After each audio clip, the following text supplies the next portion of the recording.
3 باتیں اس عاجز نے اپنی زندگی میں بہت اہم پائیں بچوں کی تربیت کے معاملے میں۔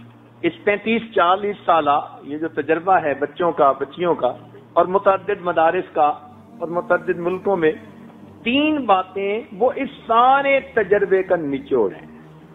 اگر ماں باپ ان 3 باتوں کا خیال رکھیں تو بچہ ایسی مضبوط بنیادوں پہ کھڑا ہوتا ہے کہ دین سے ہٹ ہی نہیں سکتا۔ یوں تو کہنے کو آپ درجنوں باتیں کہہ سکیں گے کہ اس کا بھی خیال رکھو، اس کا بھی رکھو، اس کا بھی رکھو، کتابوں پہ کتابیں لکھی ہوئی ہیں تربیت الاولاد کے بارے میں، مگر جسے تھمب رول کہتے ہیں وہ اگر ہمارے ذہن میں بیٹھ جائیں کہ ہم نے بچے کی کن باتوں کو مضبوط کرنا ہے، ان پہ بچے سے کوئی کمپرومائز نہیں۔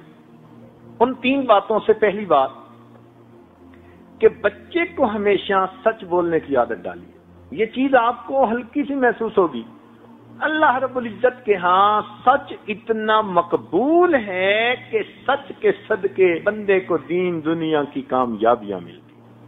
اگر کبھی سچ کے باطنی فائدے ہمیں محسوس ہو جائیں اور سچ کی وجہ سے جو برکتیں زندگی میں آتی ہیں وہ محسوس ہو جائیں تو ہم تو سچ کی خاطر کٹ مرنے کو تیار ہو جائیں۔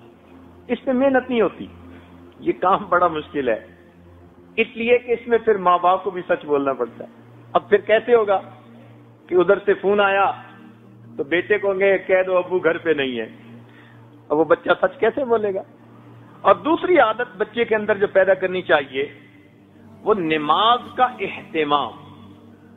نماز تو پڑھتے ہی ہیں بچے، بچپن سے اس کو نماز کا اہتمام سکھانا ہے، تسلی سے وضو کرنا ہے، پاکیزگی کا خیال رکھنا ہے، وقت پہ نماز پڑھنی ہے تکبیر اولا کے ساتھ اگر وہ بیٹا ہے۔ اس کے اندر ایک فائدہ تو یہ کہ اس بچے کے اندر پاکیزگی آ جاتی ہے، کیونکہ بے نمازی بچہ تو استنجے کا بھی خیال نہیں کرے گا، اور اگر نماز پڑھے گا تو کپڑوں کی پاکیزگی کا خیال رکھے گا، تو پاکیزگی بھی آ گئی، وقت کی پابندی بھی آ گئی۔ اس سے خوش نہ ہو جائیں کہ بچی نماز پڑھتی ہے اور بچہ نماز پڑھتے نہیں، نماز کا اہتمام۔ اس لیے بچے کو دیکھیں کہ جلدی جلدی نماز پڑھ رہا ہے تو نہیں، اس پہ کمپرومائز نہیں ہے۔ بچپن سے اس عمل کی اہمیت اس کے دل میں بیٹھے، مجھے نماز پرسکون ہو کر پڑھنی ہے، تسلی سے پڑھنی ہے۔ بچے کو بتائیے کہ بھئی آپ نے نماز تو پڑھی، کس کیفیت کے ساتھ پڑھی؟ تو جب بچپن سے یہ سنے گا کہ ابو بھی کہتے تھے کس کیفیت کے ساتھ پڑھی، تو اس کو پتہ چلے گا کہ یہ بھی زندگی کا کوئی مقصد ہے۔ آج تو اس مقصد کو ہم بھولتے ہی چلے جا رہے ہیں۔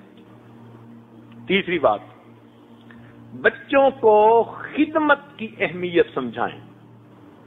کام کاج جو گھر کے کیے جاتے ہیں اس پر کیا اجر ملتا ہے، ماں کی خدمت، باپ کی خدمت، بڑوں کی خدمت، استاد کی خدمت۔ خدمت کا جذبہ بچپن سے بچے کے دل میں ڈال دیجیے۔ آج تو پانی کا گلاس بھی نہیں خود پی سکتے بچے، وہ بھی دوسرے کو کہتے ہیں کہ لائیے۔ اس لیے آج شکایت ہے اکثر ماں باپ کی طرف سے، بچے کام میں دلچسپی نہیں لیتے۔ بھئی آپ نے بچپن میں کون سی خدمت سکھائی ہے اس کو؟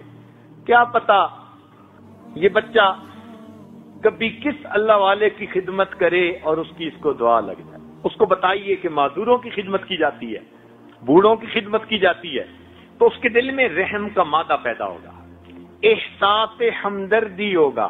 اس ایک لفظ خدمت کی وجہ سے اس بچے کے اندر اچھے اخلاق آتے چلے جائیں گے۔ جب دوسروں کی بات سنے گا جو بڑے ہیں تو پھر ماں باپ کی کیوں نہیں سنے گا؟ آج اس کو خدمت بتائی نہیں، وہ ماں باپ کی بھی نہیں کرتے۔ لا الہ الا اللہ، لا الہ